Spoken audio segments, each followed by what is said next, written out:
There's fooling ourselves, and then there's willful ignorance, where if we don't push ourselves to kill some of our best loved ideas, we just wake up one day and just because we've been doing it for 30 years the same way over and over, we call that experience, right? And like doing the same thing for 30 years is not experience. It's ignorance, right? People don't change. They just get more like themselves. But if you look at really effective people who do understand these principles, they find some of their best loved ideas and they try to kill them. I always go into a conversation with someone trying to know their position better than they do, even though I don't agree with it. And that'll help you in negotiation, hiring. That'll help you in everything in life. If you can see what that person sees. The other side, yeah. Yeah. Being a little bit more self-aware and trying not to fool ourselves. This is the way we've always done it around here. I've already put a bunch of money into this, so this is how we're going to continue to do it. And meanwhile, you put on blinders and don't realize there's always a better way to do it.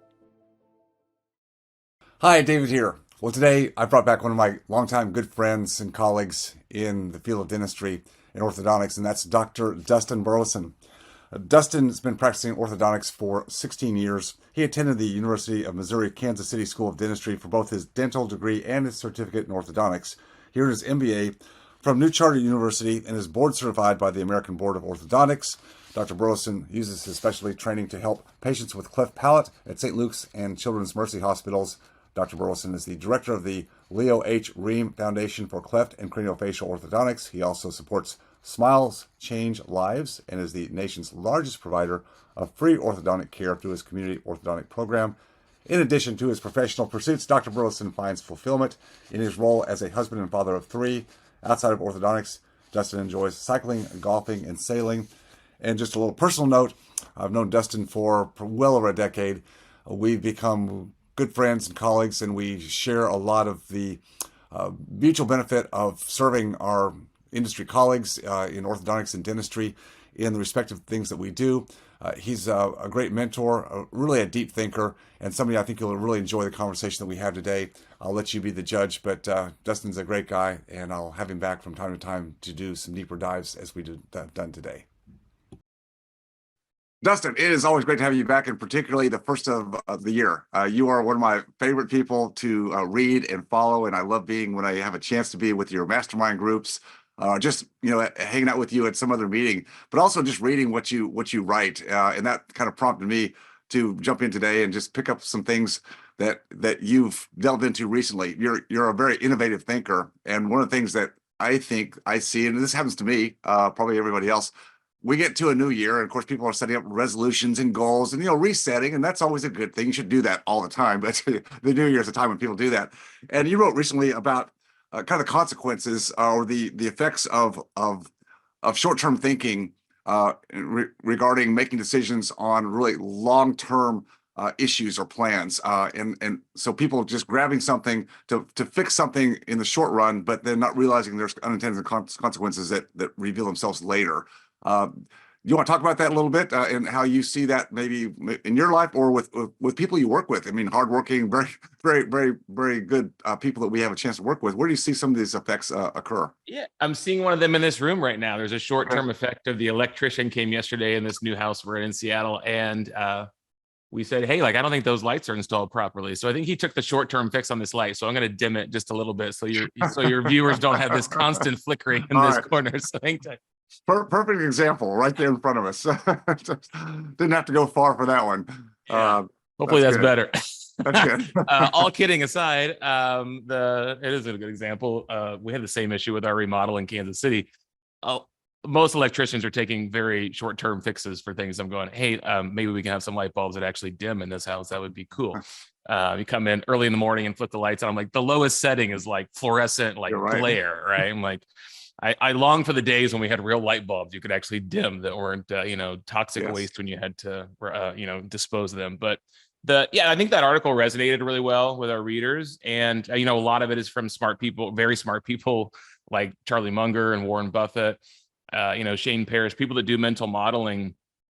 And it resonated, I think, because a lot of our members who have found you in Freedom Founders have used this kind of stepwise progression and say, what's success for me a year from now? And, how do we then take incremental steps backwards to today? So, if a doctor listening to this says, I think I really want to do a real estate deal.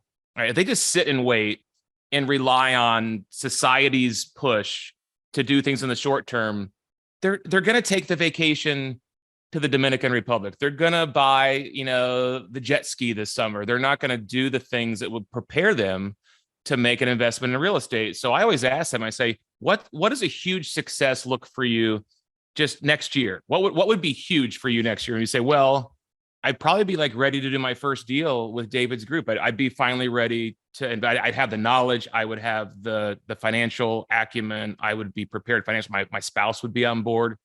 And I say, cool. So let's just back up 3 months from that. What is that person doing 3 months before your first deal? And they sit and go, okay, well, yeah, like my spouse would be at that meeting. I'd have enough cash on hand, okay, now let's go back 3 more months, 6 months Right. before that. What's that person doing? And then I say, 9 months before that big success, what is that person doing? And I say, what are they going to do today? And they suddenly go, not buying the second boat, right? So it's I think it forces us to think about where our future self is going to be, and that's where everything you're going to do is going to be in the future. But we sit and ruminate on like, well, I never had the chance. I wasn't born into money. I don't know the right people. I'm in the wrong town, and that's all shit that's in the past. And we fail to realize everything we're going to do, right? Even the last 2 minutes you and I have spent together, it's gone.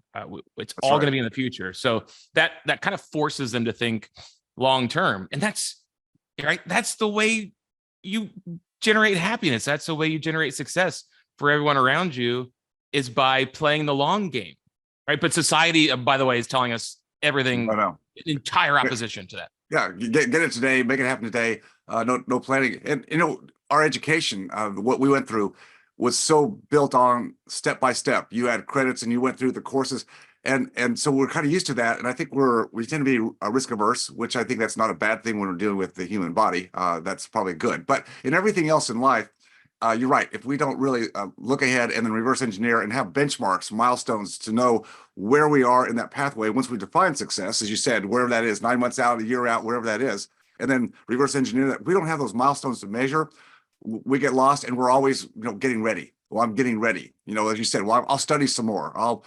And never making the steps. So when you reverse engineer and actually identify what success looks like on the way, then 9 months later, whatever that time point is, gosh, you're there or close to it, and it makes a world of difference. Yeah, I was watching an old like, it had to be VHS tape, obviously, like redigitized and brought to life. Right. It was Gary Halbert from one of his seminars down in Key West, and it just smacked me in the head. He said, if you're always meditating, if you're always planning, if you're always thinking and constantly kind of preparing for this thing you're going to do, you're really doing nothing. And I thought, oh, man, it was, because that's like a lot of what all of us do, is like, we're going to buy a new laser for the practice. And so we stack up all the journals and we think about it and we talk to a friend, and then we finally buy it, and then we're on to the next thing. So I think, like anything, and it's very much, from Dan Kennedy, one of our mentors and friends, it's very much from Warren Buffett, who says, like, just look around at what everyone else is doing, and that's a pretty safe bet. You could do the opposite and be successful. And that goes with, short-term planning. Look at our government, for crying out loud. How much is our debt? It might as well be fake. It's like monopoly money, 22 trillion, 38 trillion, right? And they're finally going, hey, paying the the interest on that is suddenly real now, and could be a real, there could be significant consequences to that the minute the dollar, starts to have issues, and it might not stay as the world's, premier currency, right? Reserve currency. What do we do then? So that's all a consequence of short-term thinking. How long did they kick the can down the road for? Oh my gosh! Well, the government opened like 45 days or something. Well, they can't even do a 1 year budget.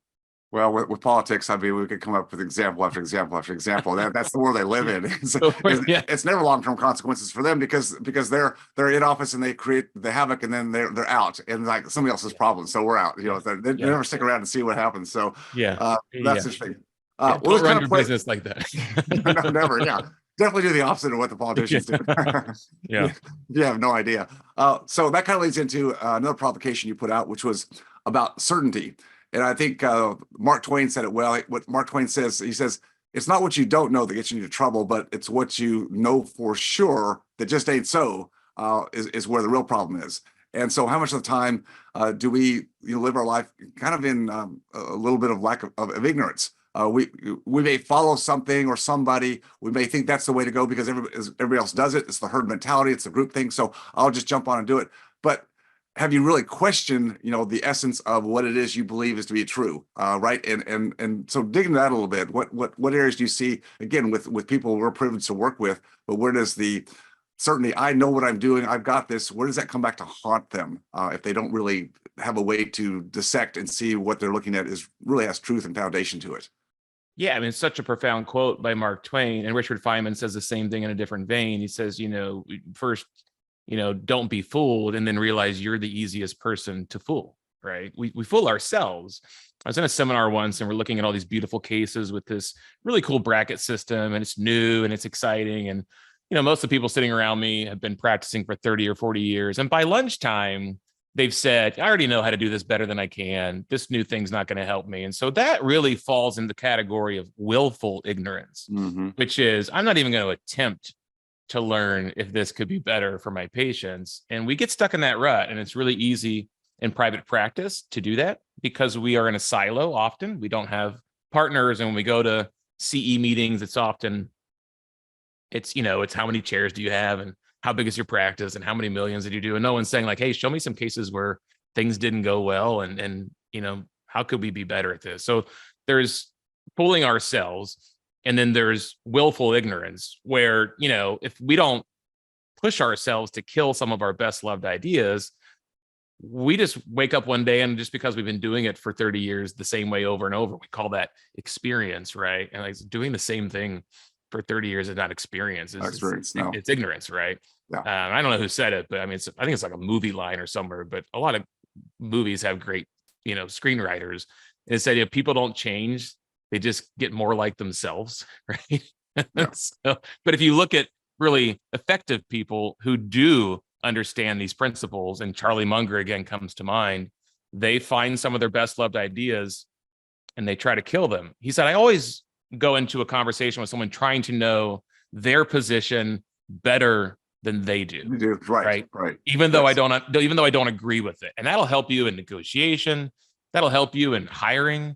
That'll help you in everything in life. If you can see what that person sees. The other side. Yeah. And so I think that it really plays into, being a little bit more self-aware and trying not to fool ourselves that this is the way we've always done it around here. I've already put a bunch of money into this, so this is how we're going to continue to do it. And meanwhile, you put on blinders and don't realize there's always a better way to do it, right? It's a big mantra in Silicon Valley. And not everything in Silicon Valley is going on is great, but there are some pretty cool things that have come out of Silicon Valley, right? Well, it's like it's a numbers game. You've got to try a lot of different things, and only certain things will stick. But if you're not willing to take the risk to try some things, then nothing ever good comes out of it. I mean, people typically don't like change. People do get in those ruts, the routine, and I think that's a boring life. But people think, well, that's safe though. It's safe. If I don't change the way I go to work every day, it's because I don't have to think about it. Well, that's kind of brain dead. It's like, why wouldn't you just change course and maybe something else would come? It's the innovation. To me, it's like being in a different place and being stimulated by different stimuli. Well, how's that going to happen if you do the same thing and you put yourself in the same environment every day without something to change the dynamics of what you're doing? And again, people don't like change, but that change, or sometimes even change that we're not even looking to change, but forces to change it. And we think, well, this is painful. But the pain is what creates the opportunity on the other side that you never were going to look at in the first place, right? And it's just really opposite of what we tend to want in our human behavior. Yeah, but it's counterintuitive to nature, right? All growth comes through struggle, right? From the moment you were born to the minute you learned how to walk and talk and read and do. Dental school wasn't easy, and it shouldn't be easy. Right? So doing surgery should not be easy, right? It's Napoleon Hill, back from the Laws of Success.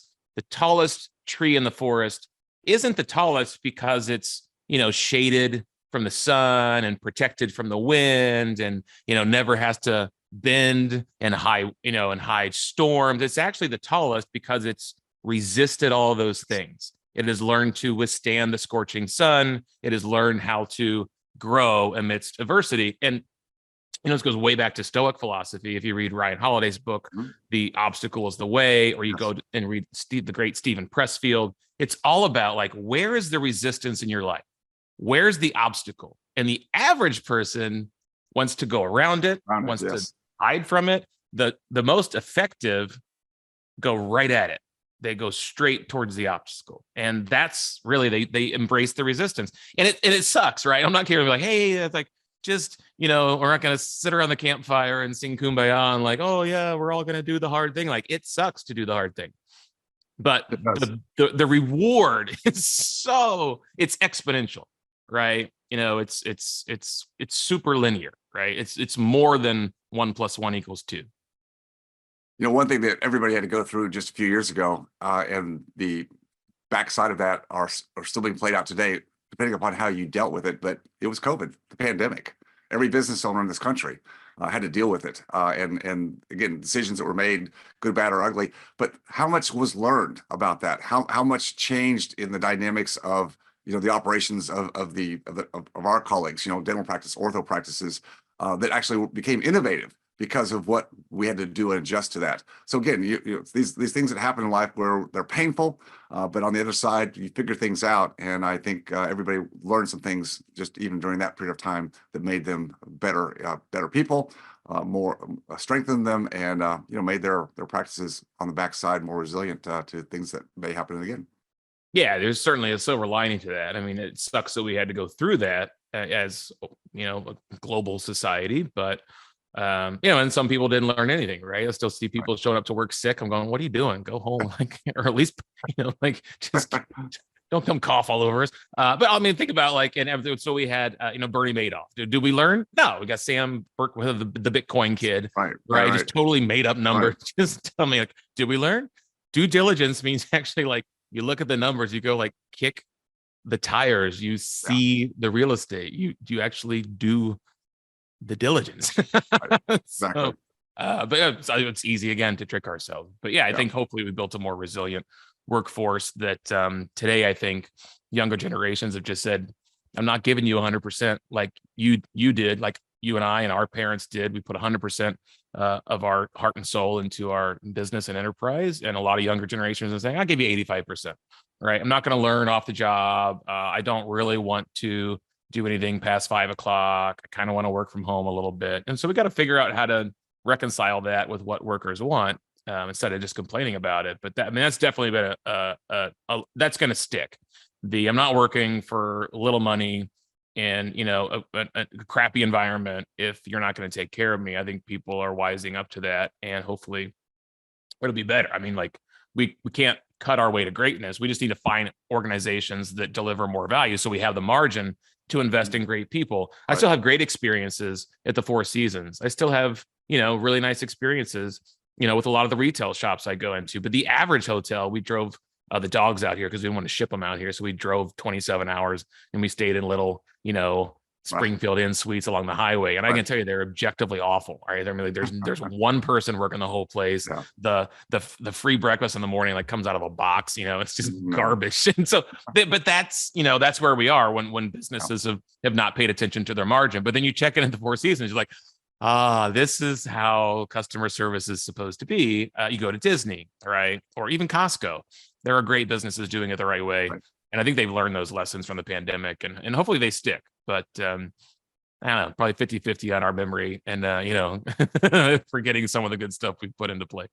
Well, it goes back to the tallest tree in the forest. I mean, things like pandemics, unfortunately, or recessions, they weed out those that are weak and don't make change. And so it's just part of the natural forces of nature, in this case, in the market economy. One more thing I want to touch on, and this is very recent. I think everybody heard about it, but you mentioned it in your writings, was the Alaska Airlines, the panel just kind of blew out. And fortunately, plane landed and no one got sucked down. I think a shirt was lost and I don't know what, but it was the after effect of what Alaska Airlines unfortunately did not have in place to deal with, in this case, something that nobody expected. Of course, no one expects these things. This is a plane in the air. Run through what you saw on the backdrop of that, and where, in this case, contingency plans, which everybody needs to have, were not there, and the damage that it's probably done to Alaska Airlines in this case. Yeah, I was actually on an Alaska Airlines flight coming back from Seattle that same night on a 737-9 Max, and I got an email that said 737-9 Max, and I've gotten these emails before from Delta where I thought, oh, they're going to ask me how my experience was on this style of plane, and that was not the email I got. It was, hey, it was from the Seattle Times about this news article and this horrible incident where the plug for one of these planes popped open at 20,000 feet and they had to make an emergency landing. And apparently had that happened at higher altitude, the results would have been catastrophic. Yeah. So, I mean, there's a larger discussion to have about, what's going on at firms like Boeing and what has been historic at firms like General Motors and Ford about quality assurance. But I just, on the surface, dug into contingency plans because I had to reschedule my flight. Well, they're still canceling about 120 flights a day because Alaska placed the largest order for those planes. I think they bought 45 of them in the last year. And so a big part of their, network flies on these planes that have been grounded by the FAA. And on the way to Mass, I was like, I'll just call and see if I can get it rescheduled, or at least get it canceled. I'll schedule on Delta. I'll get the flight canceled. And I'm old school, so I like to talk to a human. Call me crazy, particularly when driving a car. I'm trying not to book airline tickets on my phone while driving. So I called the number and it said the current wait time is 8 hours and 28 minutes or something. I thought, well, I'm not going to talk to them today. And, I just did some rough math based on SEC filings. And I think maybe they fly, 1,300 flights a day or something. And I thought, a couple hundred people, maybe 200-300 per flight. If everyone had to recancel, they would have to rebook about 250,000 flyers. And I know their call center is just not equipped to handle that. And, so then the question becomes, what sort of planning do they have in place to offset unforeseen circumstances? And that's how that always works. If we could foresee that the door was going to blow off, we could have called Spirit Airlines and they could have put some of that duct tape around it on the outside, right? So, right. But if we could foresee unforeseen consequences, you and I wouldn't be having this conversation. You would own all the real estate in the world, and I'd be playing every Powerball number every day, and I'd be on an island in the Caribbean, right? But because we can't, it forces us to plan today, and this ties into long-term thinking. So, what would trigger a contingency plan? Power goes out. The water supply is cut to your business. The city issues eminent domain over one of your parking lots. We actually had a neighboring business say that we were building on their property line, which delayed our construction for building. What happens when things show up that you didn't plan for, and how do you respond to achieve your objective? If the objective is happy customers who fly Alaska Airlines next month, next week, then we have to have a contingency plan in place where we can ramp up support, right? So could we, you've got, 120 flights a day, that's 240 flight attendants minimum. Are they cross-trained in how to do customer support? Because they're not flying on planes today, right? Could we, that's an extreme example. I don't know the flight attendant sending me hate mail saying that, I'm giving them more work, but in your dental practice, what happens when a dental assistant calls out sick? Yeah. Do you have a PRN pool of assistants you can call who make a really nice hourly wage, who would be happy to come in and fill in that shift for a half day? What happens when the internet goes down? We're all in the cloud. You're like, hey, I hope you're a patient. You look like you have braces. Come on in. But you don't know their name. You don't know their chart because the internet's down. Do you have a redundant system where Wi-Fi repeaters kick on? Right. So I think there's an opportunity in this because most of the competition doesn't take it seriously. So if the internet's down or the water is turned off or there's a snow day, most dentists in town just kind of take a day off. That's an opportunity for you to serve the patient better if that's your objective, which I think it should be. So, Alaska was just a neat example of 8.5 hour wait. Come on, unless you're retired and bored for the day, what are you doing for 8.5 hours waiting on the phone? There was no option for us to call you back, right? That would be something they could implement. Exactly. Delta has that. Hey, it's an insane amount of wait time. Right. Pick a time. We'll call you back. We'll call you back. Seems to work. Or text message. This is why I wrote about it. Ashley's like, you just write about stuff that pisses you off. I'm like, yeah, and I do. Right? So I get home after church and I go to their website and I do the chat bot. And it says, due to high volume, chatbot is closed. This Even chat has even been chatbot wasn't disconnected. working. just kicks you out, right? It's a great Great. way to treat customers is to just kick them in the shins when they walk through the doors. No kidding. No kidding. Going back to Charlie Munger, he uses what he calls the inversion theory, right? And he thinks instead of, how can we be successful, which everybody thinks about, well, we want to be successful, customer service, support, we want people to be happy. He says, how can we screw that up? What are all the things that would happen that would not be successful in this? And then reverse engineers again back to it, saying, okay, well, then how do we prevent that? I think there's another phrase called red teaming, which the military uses, red teaming. And that's where they really just shoot holes in everything. They have another team that's the red team, and the blue team's the one that's trying to prevent the issues. And the red team is just shoots holes in everything, just what you said. Alaska Airlines, what are all the things that go wrong? And they just shoot holes in it until they come up with enough contingency plans that they think we've covered as much as we can. And hopefully we've got some things in place so when something does happen, we've got a game plan here and we don't just fall apart at the last minute and try to figure stuff out on the fly, which is what happens when you don't have a plan. Yeah, and then reinforce the blind side. And I'm going to fail to remember the engineer or the private first class or officer in the Second World War that noticed fighter jets coming back, their airplanes are coming back with holes in them. And the immediate response was, we need to reinforce those areas. And he said, wait a minute. Yeah. He said, a lot of planes didn't come back. We need to reinforce the areas that haven't been hit. That's right. Because the ones that didn't come back, they were hit in places that caused them to crash. And so we often don't think about that. Charlie Munger is such, please, if you're listening to this, go get Charlie Munger's Poor Charlie's Almanac. Yes. And then a great book that summarizes a lot of those lessons by a financial, I think he does a venture capital firm somewhere in Europe, but the book is called Seeking Wisdom from Munger to Darwin, or from Darwin to Munger. It's probably that way. It's so good. And I can't tell you how many times, you get to win or succeed or achieve the objective just because you didn't suck. Right. And no one wants to admit that. Sometimes it's luck. But I heard a great interview with Kobe Bryant, the late, great basketball player. And they said, do you play to win or do you play not to lose? That's a big theory in sports, right? We play to win. It means we go for it on fourth down, right? We don't play conservative. Some coaches say, no, we play not to lose. We really beef up the defense and we just hope that we can score a little bit and really hold the other team. And Kobe is such a great answer. He said, neither. He said, I play to learn. He said, I'm always playing to learn something new. He said, even if I win or I lose, I show up the next day and see what did I learn from this. It's just amazing. You see the guy when he broke his arm, he's out there taking free throws with his left hand. He's got a cast on his right wrist. It's just such a great way to approach life. And I think obviously Munger, who passed away recently, just probably lived it the best it could be lived, right? Which was to deserve all the things he was fortunate to have, to not be envious of anyone else for what they had, and just to constantly play to learn. Yes. It's really cool. A great role model. And 99 years old. Amazing, man. Well, Dustin, I always love the conversations with you. Thanks so much for coming on this morning to do this, to start the new year out well. Wish you the best for the rest of your day and particularly this year. And we'll circle back again and do it again sometime and pick some other topics that are fun to talk about.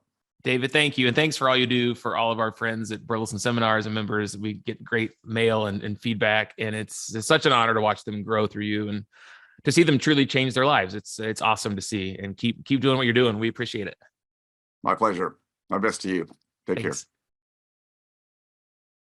If you enjoyed watching or learning from this video, please leave a like and subscribe to my channel for more content. If you have a question about any of my content or this specific video, just please leave a comment down below.